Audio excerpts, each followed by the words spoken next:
Compte-rendu du Conseil des ministres de Côte d'Ivoire. Bonjour à toutes et à tous et bienvenue sur la chaîne. Dans cette vidéo, nous vous présentons un résumé clair et rapide du dernier Conseil des ministres de Côte d'Ivoire. Quelles sont les principales décisions prises par le gouvernement? Quels projets ont été adoptés et quelles mesures pourraient avoir un impact sur la population? Restez avec nous jusqu'à la fin pour découvrir l'essentiel de ce compte-rendu en quelques minutes. Les délibérations de ce conseil particulièrement riche ont porté sur 29 points, comprenant 24 mesures générales composées d'un projet de loi et d'ordonnance, de 23 projets de décret, de 3 mesures individuelles et de 2 communications.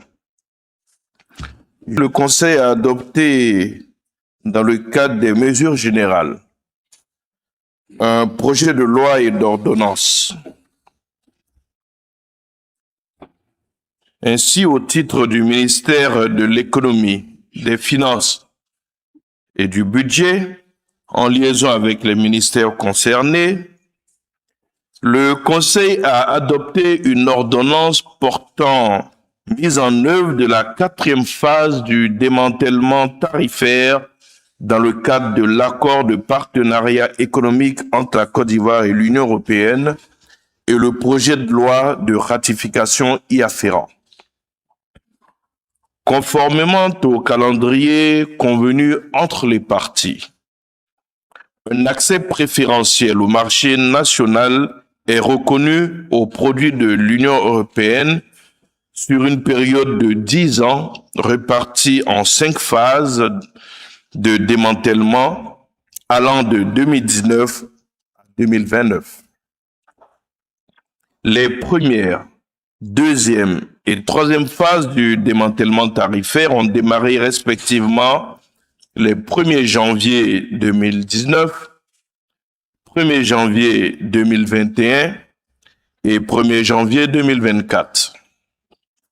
La 4e phase du démantèlement tarifaire, entrée en vigueur au 1er janvier 2026, comporte 1074 lignes tarifaires obtenues à la suite de la migration du tarif extérieur commun de la CEDEAO de 2017 vers la version 2022 du système harmonisé.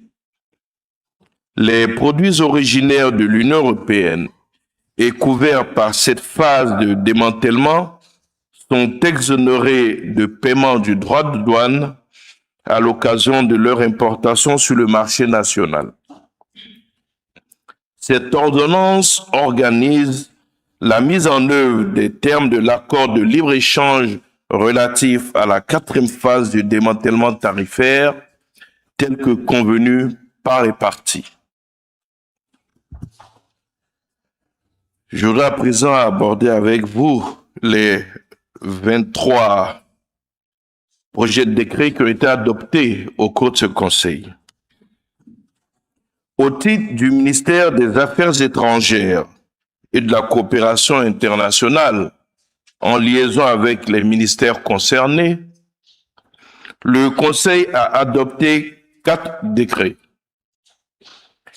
Le premier décret porte sur la ratification de l'accord de prêt d'un montant total de 30 milliards de francs CFA conclu le 22 mai 2026 entre la Banque ouest-africaine de développement, la BOAD, donc et la République de Côte d'Ivoire, en vue du financement partiel du projet de réhabilitation des sites et de renforcement de la plateforme de vidéoprotection. Ce financement permettra, plus spécifiquement, de renforcer la résilience des infrastructures et de renouveler les installations vétustes, d'accroître les capacités d'analyse et de détection de nouvelles menaces et d'améliorer la protection du cyberespace national. Le deuxième décret porte sur la ratification de l'accord de prêt d'un montant total de 29 700 millions conclu le 11 mai 2026 entre la Banque ouest-africaine de développement, donc encore la BOA, et la République de Côte d'Ivoire en vue du financement partiel de la phase de consolidation du projet de développement intégré du Wassoulou. Le projet initial du développement du Wassoulou prévoit la construction de 2 barrages collinaires d'une capacité totale de 18,3 millions de mètres cubes, ainsi que l'aménagement de 249 hectares de périmètre irrigué à l'aval des barrages, la réhabilitation et la construction de parcs et de marchés à bétail, la construction de marchés régionaux de gros, ainsi que la réalisation de 77,5 km de pistes de désenclavement du site de production. Le présent financement porte spécifiquement sur la prise en charge des travaux de construction des 2 barrages prévus à Wairé et à Banla, la réalisation du marché régional de gros et l'aménagement de 800 hectares de périmètres irrigués en aval des barrages à Wairé, Banla, de Wossa, Samanko, Siensoko et de Bireko Deguini. Le 3e décret adopté par le Conseil est relatif à la ratification de l'accord de prêt d'un montant total de 42 milliards de francs CFA, conclu le 6 mai 2026 avec la BOA et la République donc de Côte d'Ivoire, en vue du financement partiel du projet de construction de 4300 logements sociaux et économiques en Côte d'Ivoire, notamment la phase 4 portant sur 840 logements à Boaké et des infrastructures sociales connexes. Le projet prévoit non seulement la construction de 4300 logements sociaux et économiques, dont 2360 à Abidjan, 420 logements à Yamoussoukro et 1520 logements à Boaké, la viabilisation des 3 sites d'une superficie de 30 hectares environ, retenus à cet effet, mais également le renforcement de l'accès des populations aux services sociaux de base, ainsi que la promotion de modes innovants d'accession au logement en faveur des ménages à faible revenu. Le 4e et dernier décret adopté au titre donc du même ministère porte sur la ratification de l'accord de don d'un montant total de 300 millions de dollars US, soit un peu plus de 171 milliards de francs CFA, conclu le 16 septembre 2025 entre les États-Unis d'Amérique, agissant par l'intermédiaire du Millennium Challenge Corporation, MCC, et la République de Côte d'Ivoire pour le financement du programme Compact régional pour l'énergie. L'analyse de la situation de la radio. Les équipements ont été renouvelés en 2012.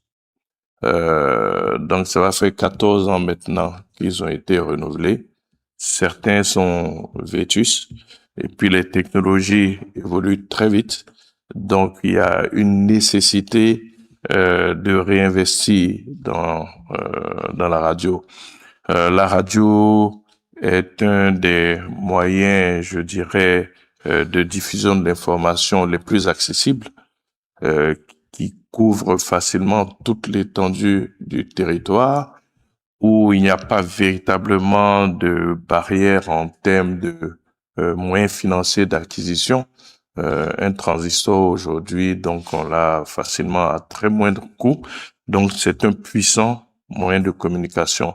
Donc vous comprenez que pour un gouvernement qui veut être au plus près des populations, donc faire fonctionner sa radio est important.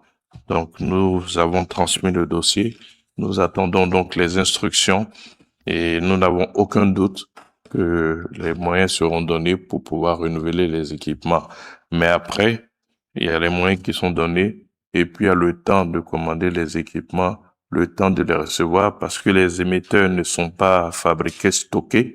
C'est en fonction de votre demande qu'ils sont fabriqués. Donc, ça va prendre un certain temps. Tout ce que nous pouvons faire, c'est demander aux auditeurs donc de prendre leur mal en patience.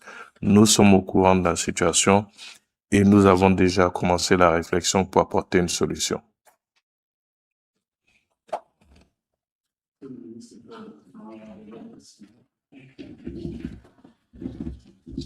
Bien, merci pour votre participation à ce conseil.